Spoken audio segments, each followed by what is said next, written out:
믿으시면 여러분 아멘으로 답해 주시기를 바랍니다. 새해를 시작하면서 우리를 한번 돌아보는 것이죠. 하나님께서 여러분의 아버지시며 여러분은 그분의 자녀임을 믿으십니까? 네. 아멘 안 하시는 분이 있습니까?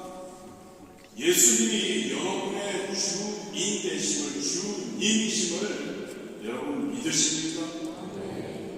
하나님께서 죄인인 우리를 너무 사랑하셔서 독생자 예수 그리스도를 이 땅에 보내셨고 그 예수님께서 우리를 구원해 주시기 위해 십자가에 못 박혀 돌아가셨음을 여러분 믿으십니까? 네. 그리고 하나님께서 그 무덤에 죽어있던 예수님, 죽은 자 가운데서 3일 만에 다시 살리신 것을 믿으십니까? 그리고 그 예수님께서 조만간 우리를 찾으러 다시 오신다는 것, 재림하실 것을 믿으십니까? 점점 아멘 소리가 없어지고 있습니다, 여러분. 여러분, 이 저의 질문에 여러분들이 아멘이라고 답하셨다면 여러분들은 성도입니다.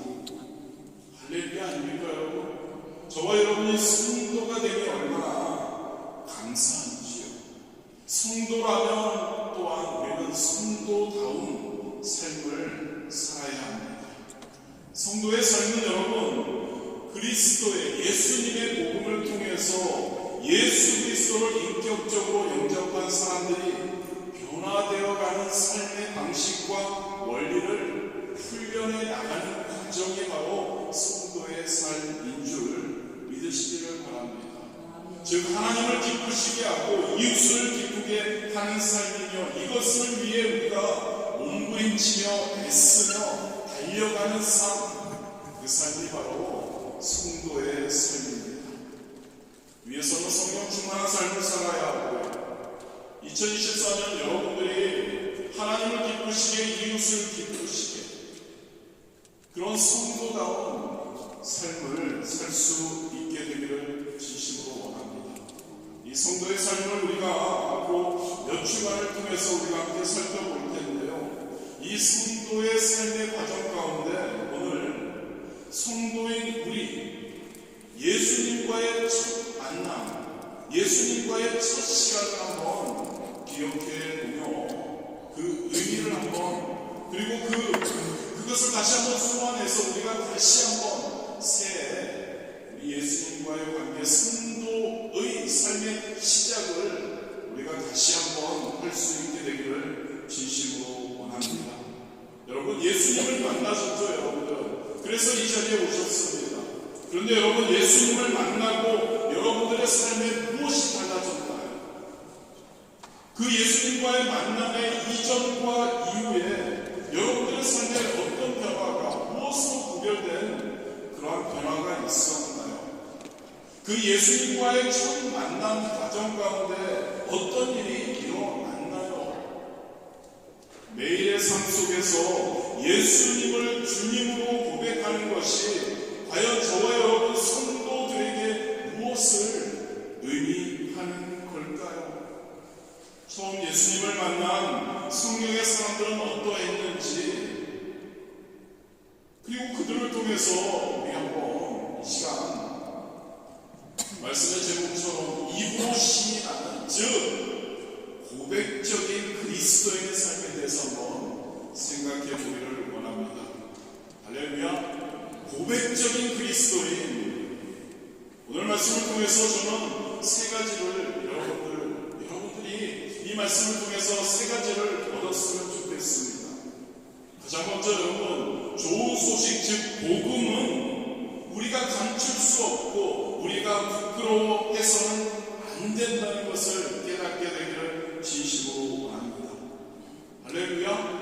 복음은 감출 것이 아니고 복음은 부끄러워할 것이 아니라는 것. 그리고 우리가 주님을 만났을 때 그 이전과 그 이후의 삶이 분명하게 달라져야 한다는 것.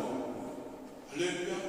달라져야 한다는 것이죠. 그리고 그때 주님이 우리 안에 첫 예수님과의 만남의 그 시간, 그때 우리 안에 어떠한 변화를, 어떠한 행하심이 있었는지 그것을 한번 살펴보며 우리가 진짜 성도다운 삶 2024년 안에 하나님께 감사의 고백을 올려드리는 그러한 우리가 되기를 진심으로 원합니다. 여러분, 하나님을 처음 만났을 때 우리에게 하나님께서는 복음을 우리에게 선사해 주셨습니다. 로마서 1장 16절이죠. 내가 복음을 부끄러워하지 아니하노니 이 복음은 모든 믿는 자에게 구원을 주시는 하나님의 능력이 됩니다. 저와 여러분 성도라고 아까 제가 질문했을 때 여러분들이 아멘 했다면, 성도라면 우리는 복음을 감추거나 부끄러워하지 않아야 합니다. 복음이 뭔가요, 여러분? 복음은 죄인 되었던 저와 여러분을 예수님의 십자가의 은혜로 죄인인 저와 여러분을 의롭다 하시고 하나님의 자녀로 초대해 주시는 기쁜 소식인 줄 믿습니다. 맞습니까, 여러분? 복음은 죄인인 죽을 수밖에 없는 저와 여러분을 사랑하셔서 예수님의 십자가의 은혜를 통해서 우리를 의롭다 하셨다는 거죠. 우리를 의인화시켜 주셨다는 거죠. 그리고 우리 하나님의 자녀로 삼아 주셨다는 그 기쁜 소식입니다. 그런데 여러분, 이 놀라운 초대를 갖고도 이를 감추려거나 부끄럽게 여기는 사람들이 있는 것 같습니다. 혹시 저와 여러분은 아닌지 한번 생각해 보기를 원합니다. 그 놀라운 초대, 우리가 구원받았다고 하면서도 우리가 과연 그 복음을 우리가 부끄러워하고 있지는 않는지 저와 여러분이 아니기를 원합니다. 여러분, 복음을 부끄러워하는 이유를 두 가지 정도로 생각해 볼 수 있습니다. 먼저 복음 안에 담겨있는 비밀을 우리가 모르기 때문에 우리는 복음을 부끄러워할 수 있는 것 같습니다. 여러분, 복음의 목적이 뭐죠? 그 하나님, 예수님께서 예수님의 그 복음의 그 목적, 복음의 목적은 우리의 죄를 드러내어서 우리의 그 죄 악된 그 모습, 그 비참함을 폭로하려는 것이 복음의 목적이 아닙니다. 복음의 목적은 기쁜 겁니다. 좋은 소식인 겁니다. 그리고 그 기쁘고 우리에게 좋은 소식을 주는 그 비밀을 복음은 우리에게 알게 하려고 하는 것이죠. 복음 안에 담겨있는 비밀을 여러분 항상 기억했으면 좋겠습니다. 두 번째로, 복음에 가진 능력을 모르기 때문에 우리는 복음을 부끄러워하기도 합니다. 여러분, 복음은 우리 좀 전에 함께 나눴죠? 16절 말씀에 복음은 우리에게, 모든 믿는 자에게 구원을 주시는 하나님의 능력이라고 합니다. 그 하나님의 능력은 부끄러움이 대상이 아닌 줄 믿습니다. 할렐루야. 그 복음을 통해서 우리가 모든 사람에게, 예수 그리스도를 믿는 자에게 구원을 약속하고 있기 때문에 복음의 능력은 너무나 감사한 것이죠. 저와 여러분, 복음을 부끄러워하지 않기를 원합니다. 복음 안에 담겨있는 비밀을 우리가 알게 되기를 원합니다. 우리가 지속적으로 그것을 함께 나눌 겁니다. 그런데 여러분, 복음의 그 비밀 우리가 알게 되고 복음의 능력을 우리가 확신할 수 있게 되기를 진심으로 원합니다. 성도는 복음을 감추어서는 안 됩니다. 복음을 부끄러워하지 않아야 합니다. 그래서 성도는 복음으로 인해 구원받은 그리스도인 됨을 우리는 매 순간 고백할 수 있어야 하는 줄 믿습니다.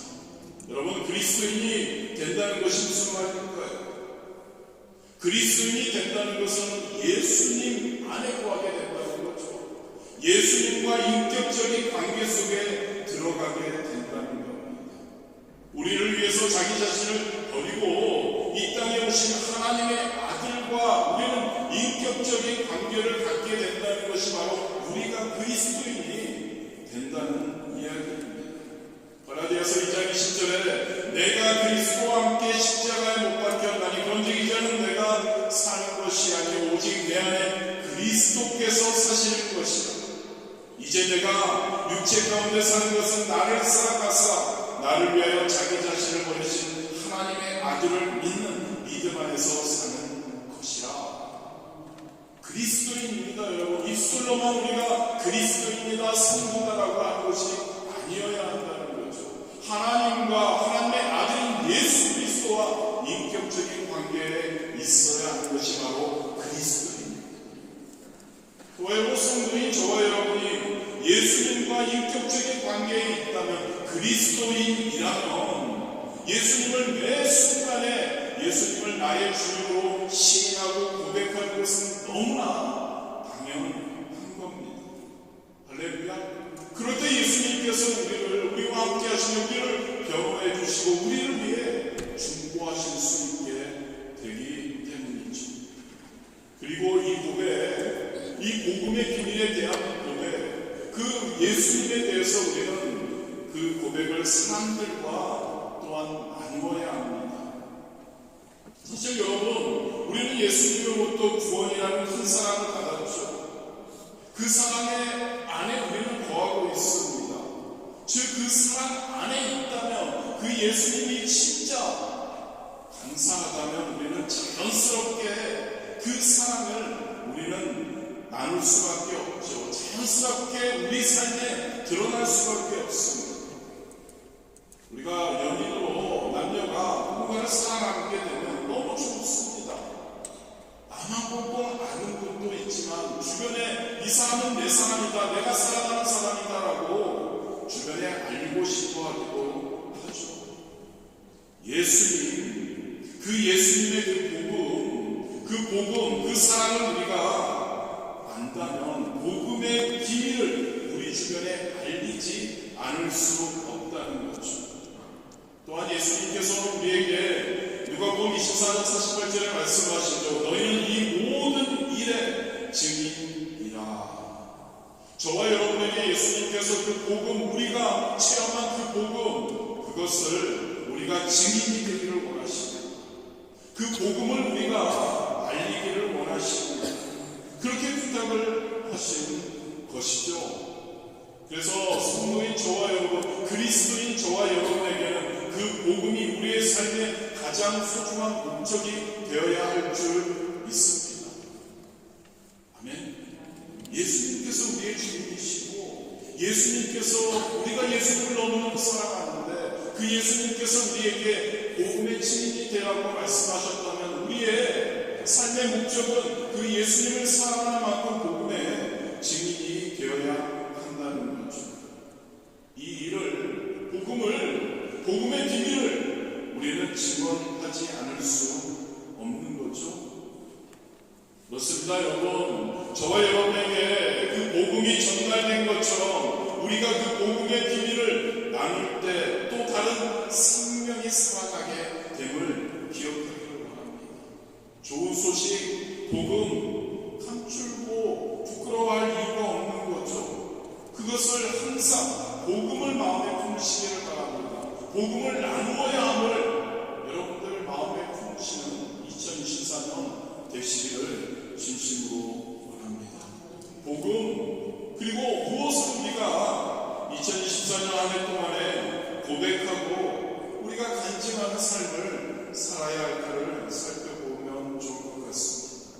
간증이라는 것은 예수님을 인격적으로 만난 사람, 즉 성도들의 고백적인 증언입니다. 성경을 보면 그들은 실제로 예수님을 만났습니다. 예수님을 인격적으로 만난 사람들을 이야기하죠. 사마리아 우물가의 여인, 대표적인 인물입니다. 예수님을 인격적으로 만났습니다. 그녀는 주님을 만나고 주님과 함께 대화하고 주님을 본 것을 말하지 않을 수 없었죠. 동네로 뛰어들어가서 예수님을 증거할 수밖에 없었던 거죠. 성경에 보면 이러한 사람들의 증언을 통해서 하나님은 잃은 영혼을 찾고 구원하셨음을 우리는 알 수 있습니다. 저와 여러분이 그러한 자들이 성도라면 되어야 할 줄 믿습니다. 저와 여러분 두 가지를 한번 고백하는 그러한 저와 여러분이 되기를 원합니다. 가장 먼저 우리가 한번 살펴보기 원하는 것은 예수님을 인격적으로 만나서 성도가 되었을 때 그 시점을 통해서 그 이전과 그 이후의 삶을 한번 생각해보고 그것을 우리가 우리 주변에 그것을 전해야 합니다. 여러분, 성도는 예수님을 만날 때 그 이전과 그 이후가 분명히 달라집니다. 우리가 주님을 만나기 전 삶을 한번 살펴보았으면 합니다. 그 삶은 어떤가요? 내가 주인 된 삶입니다. 그리고 그 삶은 은혜와 평안을 몰랐던 삶입니다. 그 삶은 의미 없는 삶의 연속이었죠. 인문학에서는 자기가 인간 내면의 주인이라고 말합니다. 그래서 세상은 종교나 절대자에게 의존하지 말고 당신이 원하는 것을 하라고 격려합니다. 그런데 여러분, 성경은 어떤가요? 인간은 하나님께 유존적인 존재라고 지어졌다고 이야기합니다. 또한 인간은 하나님의 영광을 위해 지어졌다고 성경은 우리에게 말씀하고 있습니다. 믿으십니까 여러분? 저와 여러분 하나님과 함께할 수밖에 없는 피조물과 창조주의 그 관계, 아버지와 자녀의 관계이기 때문에 서로 의존적일 수밖에 없다는 거죠. 저와 여러분 하나님의 영광을 위해 지어졌다는 거죠. 주님이 우리의 주인이 되지 않고 내가 나의 삶의 주인이 되는 삶은 의미가 없다는 겁니다. 할렐루야. 저와 여러분 예수님이 주인이 되시는 그 삶, 우리의 삶이 되어야 합니다. 그러나 예수님을 만나기 전의 삶은 내가 주인 된 삶이죠. 내가 주인 되었을 때 우리는 사사기의 사람들처럼 소견에 좋은 대로 옳은 대로 해나가고 합니다. 그래서 평강의 길을 알지 못하죠. 세상은 그렇습니다 여러분. 예수님의 은혜의 빛을 보지 못한다면, 예수님의 은혜로 세상을 우리가 보지 않는다면 세상은 우리에게 억울하고 분노할 수밖에 없는 일이 넘치는 곳이죠. 인간은 스스로 정의를 이룰 수 없기 때문입니다. 예수님을 만나기 전에 우리의 삶은 여러분 은혜와 평안을 몰랐던 삶이 되죠. 은혜의 주님을 만나기까지 우리는 공허하고 의미 없는 그러한 삶을 살 수밖에 없는 겁니다. 그렇다면 우리가 예수님을 만나게 된 그때 한번 우리가 잘 한번 생각해 보십시오. 그때 그 상황, 은혜의 지경의 상황이었을 겁니다. 여러분, 인간에게 좋은 소식은 하나님께서 우리의 죄와 우리의 모든 그 아픔의 그 값을 치르고 준비하신 아름다운 일이 기다리고 있다는 겁니다. 어떤 기대도 준비도 자격이 없던 그때 하나님을 알기 전 그때 일생의 전환점이 우리에게 기다리고 있다는 거죠. 그 전환점, 그때 그 예수님과의 만나는 그 시간, 바로 은혜의 지경의 시간인 줄 믿습니다.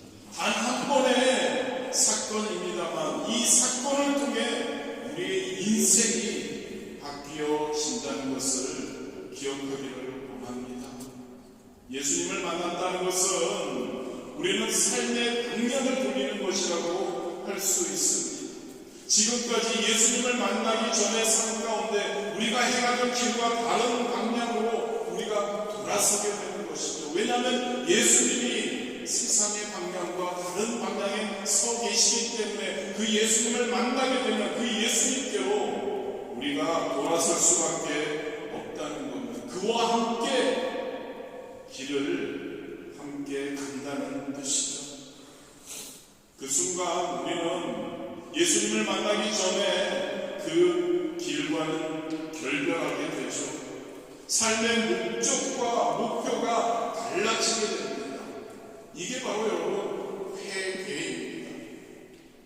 회개는 여러분 저와 여러분의 결단과 어떠한 의지로 하는 것일 수 있습니다만 어떠한 반성이나 후회와는 다른 은혜의 결과임을 믿으시기를 바랍니다. 삶의 방향을 바꾸는 겁니다. 그 방향을 바꾸는 것이 예수님을 만나는 그 순간, 은혜의 순간 이루어진다는 것을 기억하기를 진심으로 원합니다. 그리고 성도라면, 그리스도인이라면 그 예수님을 만난 그 이후의 삶은 어떨까요? 여러분, 과거는 지나갑니다. 과거는 예수님을 만났을 때 그 만남의 그 은혜의 체험 이후, 그 이후에는 과거, 옛 생각, 옛 세상 사람의 그러한 삶은 지나간다는 것을 기억하기를 원합니다. 그런데 우리는 자꾸 그런 경향이 있는 것 같습니다. 과거를 다시 불러드립니다. 그리고 그 과거에서의 그 아쉬움과 그 후회를 통해서 우리가 세워지지 못하고 우리가 불행을 되풀이하고 있기도 합니다. 그런데 여러분, 이 예수님을 만난 이후에 우리가 삶의 방향을 돌이키는 순간 우리는 과거를 우리는 놓을 수 있습니다. 과거에서 해방될 수 있는 것이죠. 새로운 주인을 만났기 때문에 그렇습니다. 예전에는 우리가 세상적인 것을 신으로 삼고 살았고 주인으로 삼고 살았지만 예수님을 만난 그 순간 우리는 다시 예수님을 통해 과거를 다시 한번 돌아볼 수 있게 되는 거죠. 저와 여러분의 과거가 예수님을 만남과 동시에 달라지는 그러한 역사가 일어나기를 원합니다. 우리 시선이 바뀌니까요. 부정적인 시선이 우리는 긍정적으로 바뀌게 되는 것이죠. 인생은 여러분 누구와 함께 하느냐에 따라서 방향도 결과도 달라지는 우리는 압니다. 저와 여러분이 예수님을 만나는 순간 예수님에게로 우리가 방향을 바꾸는 그 순간 우리의 현재 삶의 방향도 바뀌게 된다는 것을 기억하기를 원합니다. 하나님의 우리를 향한 계획, 어떤 계획입니까? 하나님은 어떤 분이십니까? 저와 여러분에게 좋으신 분이신 줄 믿습니다. 저와 여러분에게 좋은 것으로 함께하여 주시기를 원하시는 줄 믿습니다. 저와 여러분의 삶이 마지막이 아니 삼중간 삶의 어떠한 그 때에도 예수님께서는 우리에게 해피 엔드를 원하시죠. 그 목적을 향해 우리는 달려갈 수 있는 거죠. 현재의 삶의 방향이 우리가 변하게 됨을 믿으시기를 바랍니다. 예수님을 우리가 만나고 난 후에 그리고 비전이 있죠 여러분. 미래의 소망이 있죠. 예수님을 만난 이후에 우리는 비전과 소망이 달라지게 되는 줄 믿습니다. 우리가 가장 신뢰하는 분, 우리가 가장 사랑하는 분, 우리를 가장 사랑하시는 분, 우리를 가장 중요하게 생각하시는 분, 그 예수님께서 우리를 찾아오셔서 그분이 나의 주인 되주신다고 하시고 그러게 우리의 미래가 그분과 함께하는 미래가 그 목적이 바뀌게 됨을 믿으시기를 바랍니다. 예수님과 함께 있으면 우리는 예수님을 기쁘게 하려는 것을 찾게 됩니다.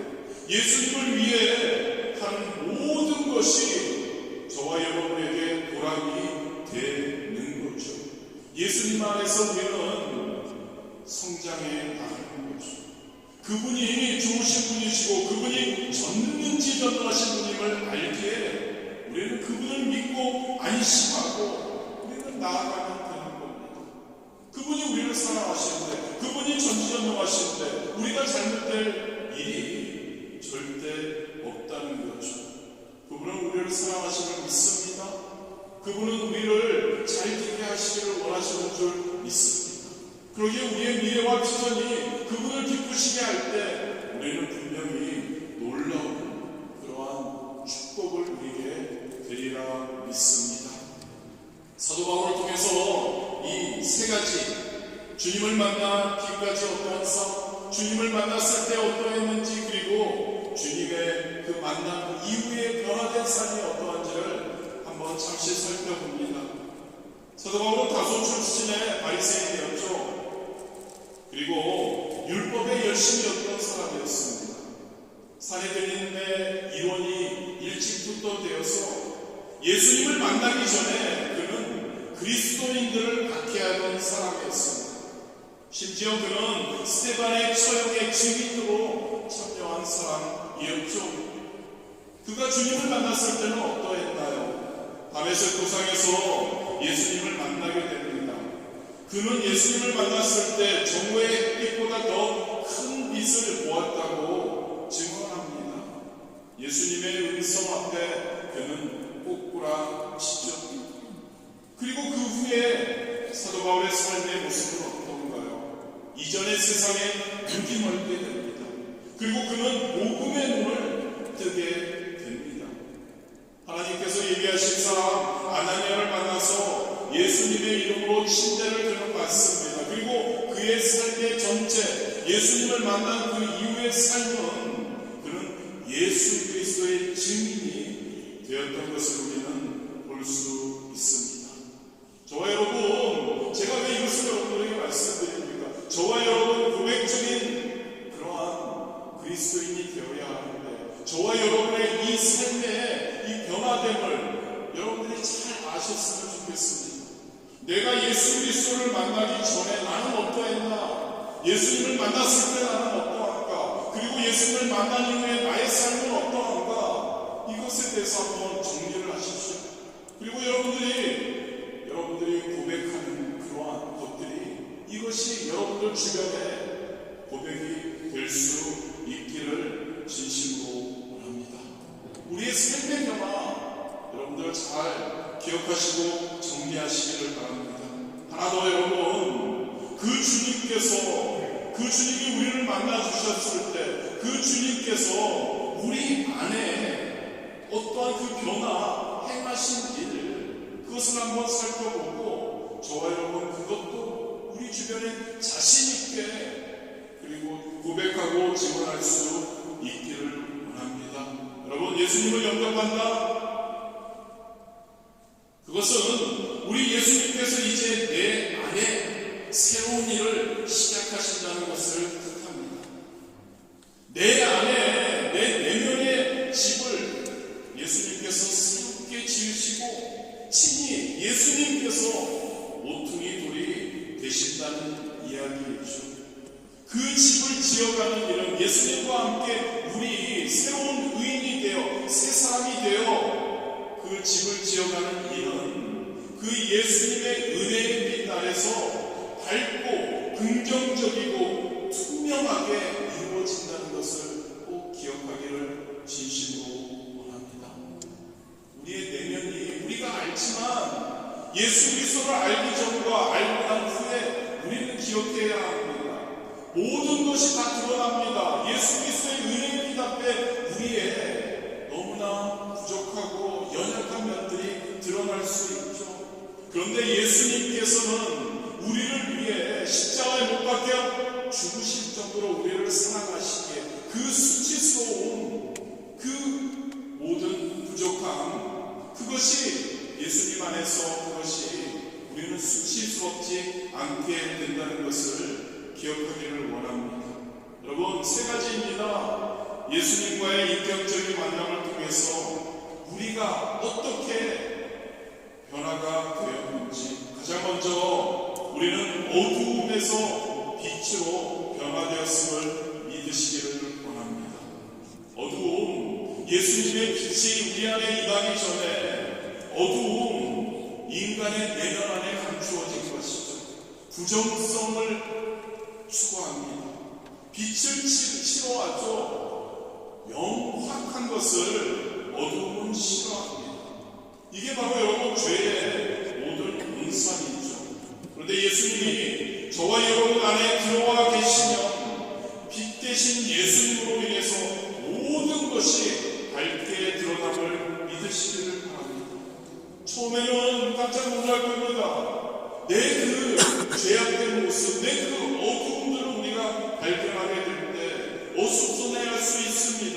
더 문제가 커 보일 수도 있습니다. 우리의 부족함을 아니까요. 그런데 예수님께서 빛으로 임재하실 때 우리는 예수님의 성품에 맞추어져서 우리는 잘 그 모든 것들이 번잡함들이 잘 정돈되게 됨을 믿으시기를 바랍니다. 그 전에는 분주했고 그 전에는 복잡했고 그 전에는 정돈되어 있지 않았고 그 전에는 명확하지 않은 삶이었는데 우리가 예수님을 모셔드리고 영접한 후에 우리의 인생은 예수님처럼 환하고 따뜻하고 아름답고 풍성하게 변화됨을 믿으시기를 바랍니다. 우리 예수님의 만남을 통해 그 복음이 우리를 이렇게 변화시키고 우리 안에서 이 일을 행하셨다는 것, 우리 주변에 우리는 전해야 하는 줄 믿습니다. 두 번째로 우리는 두려움과 형벌 가운데 있었는데 이제는 우리는 자유함과 평안함을 우리가 누리게 되는 거죠. 예수님을 믿기 전에 우리는 죄 가운데 있었습니다. 죄는 우리 안에서 죄를 우리의 본성으로 만드는 일을 합니다. 그 죄에는 두려움이 있습니다. 그리고 그 죄에는 반드시 형벌이 따라오죠. 그런데 우리 예수님께서 우리 안에 임하시며 이 죄의 의도를 차단하셨습니다. 그래서 예수님이 우리 안에 거하시면 이 죄는 너무 어렵고 너무 크게 생각하지 마십시오. 예수님 안에서 예수님으로 인해 그 죄는 음식의 찌꺼기, 쓰레기 또는 기껏해야 바이러스 정도로 그 죄는 아무것도 아니게 된다는 것을 기억하기를 원합니다. 저와 여러분이 지금 현재 그러한 마음이라는 거죠. 죄에 대해서 너무 얽매이지 마시기 바랍니다. 할렐루야. 예수님께서 빛으로 우리 안에 거하심을 믿으시기를 바랍니다. 예수님께서는 그 죄를 이기셨습니다. 할렐루야. 그러기에 우리가 앞으로 짓는 죄나 모든 것들, 그 모든 것들은 아무것도 아니라는 거죠. 그렇다고 해서 죄를 지으라는 게 아니라 그 죄도 예수님 앞에 나와서 예수님의 은혜의 빛 앞에 거할 때 그 죄는 아무것도 아니라는 거죠. 회개할 때 그 죄는 즉각 사라진다는 것을 우리가 기억하기를 원합니다. 그래서 우리는 무엇을 해야 할까요? 매 순간 죄를 우리가 맞닥뜨리게 되죠. 죄를 과감하게 내가 버릴 수 있게 되기를 원합니다. 할렐루야. 죄를 버리는 겁니다. 죄는 이제 더 이상 우리 안에서 할 일이 없게 됨을 믿으시기를 바랍니다. 할렐루야. 어둠이 아니라는 거죠. 죄가 아니라는 거죠. 우리에게는 자유함이 넘치게 되는 거죠. 우리에게는 평안함이 멈추게 된다는 것을 기억하기를 원합니다. 주님은 이러한 것들을 두려움과 형벌에 벌벌 떨던 죄인이었던 저와 여러분을 이제 자유롭게, 죄는 아무것도 아니다. 왜요? 우리가 잘나서가 아니라 예수님의 그 빛 아래 우리가 있기 예수님과 함께하기 때문에 우리에게는 평안함이 찾아옴을 믿으시기를 바랍니다. 주님이 이 일을 저와 여러분에게 행하셨습니다. 마지막으로 열매 없는 삶에서 풍성한 삶으로 우리 주님께서는 우리를 인도하십니다. 우리가 복음을 모르고 살 때 우리는 생각을 헛되게 합니다. 또한 우리의 추구하는 것들이 굉장히 헛됩니다. 세상적인 것이죠. 당연한 겁니다, 여러분. 복음을 몰랐을 때는 우리는 세상적으로 살 때는 우리는 뿌리를 잘못 내리는 겁니다. 즉 열매가 제대로 된 열매가 열릴 수가 없는 거죠. 나름 잘 살기를 원합니다. 풍성한 삶을 살기를 원합니다. 그런데 그것을 누리지를 못하죠. 그런데 여러분, 예수님께서 저와 여러분 안에 계시면 생명이 살아남을 믿으시기를 원합니다. 우리가 추구하고 우리가 소원하는 것들이 현실이 되는 줄 믿으시기를 바랍니다. 세상 사람들처럼 살 때는 아무 일도 일어나지 않던 인생이 이제 좋으신 하나님, 그리고 능력의 하나님, 전지전능하신 하나님께서 우리와 함께할 때 모든 일이 가능해지는 인생으로 바뀌게 됨을 믿으시기를 바랍니다. 열매 없는 삶이 아니라 풍성하게 누리고 하나님의 영광을 위해 살아가는 그러한 삶 살게 되는 줄 믿습니다. 저와 여러분이 먼저 그것을 다시 한번 느끼고, 저와 여러분이 다시 한번 우리의 모습을 다시 한번 재정립했으면 좋겠습니다. 예수님 만나기 전에 인생, 예수님을 만났을 때, 그리고 예수님을 만난 이후, 그리고 예수님을 만남을 통해서 우리가 변화된 모습, 예수님께서 우리를 위해 행하신 일들을 여러분 잘 한번 정리하시기를 바랍니다.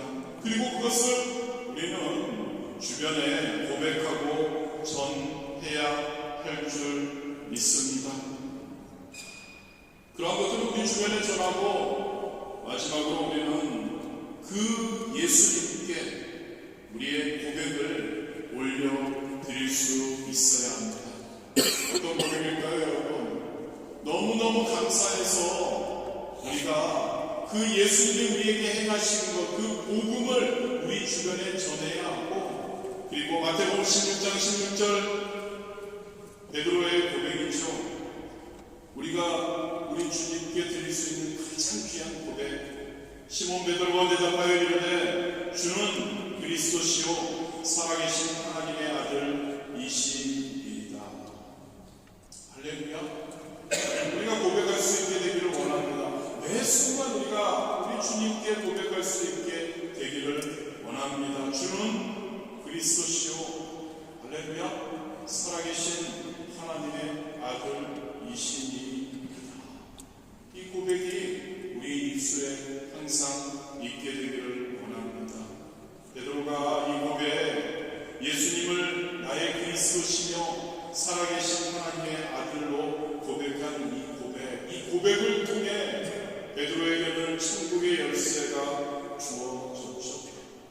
복음서에서 가장 아름다운 장면 중 하나입니다. 이 고백을 통해서 베드로의 일생은 변화되었죠. 이 모든 힘든 시련, 유혹을 이기는 이 고백이 힘이 되었다는 것을 기억하기를 원합니다. 저와 여러분의 매일의 고백이어야 할 줄 믿습니다. 말씀을 마무리하겠습니다. 주님께서 저와 여러분의 안에 행하신 일들을 우리 주변 사람들에게 증언할 수 있게 되기를 원합니다. 복음의 기쁨을 우리는 고백해야 합니다. 그냥 우리만 알고서 끝나는 것이 아닙니다. 예수님께서 그것을 원하신 것이 아니죠. 예수님께서 증인이 되라고 하셨습니다. 고백하라고 하셨습니다. 우리 주변에 우리에게 행하신 것을 다시 한번 제대로 점검하고 우리 주님의 자녀가 된 것을 증언하는 우리가 되기를 진심으로 원합니다. 그리고 우리 주님께도 짧게 우리가 나눴지만 주님은 우리의 그리스도시요 살아계신 하나님의 아들이심을 매 순간 고백할 수 있게 되기를 원합니다. 복음을 부끄러워하지 마십시오, 여러분. 복음을 부끄러워한다면 과연 우리가 성도인지를 다시 한번 돌아보아야 합니다. 복음을 주신, 복음을 허락하신 우리 주님께 그분께서 우리에게 행하신 것을 감사함으로 이웃에게 전하며 매일 간증처럼 살아가시는 여러분들 되시기를 바랍니다. 저와 여러분의 매일의 삶이 됐으면 어떨까요? 아침에는 주는 그리스도시요 살아계신 하나님의 아들입니다라고 고백하는 겁니다. 저녁에는 우리는 감사로 하나님, 오늘 하루 주님께서 나를 변화시켜 주시고 주님께서 나와 함께 하여 주시고 주님께서 진짜 나를 성도답게 살게 해주시네 감사합니다. 감사합니다. 그러나 저와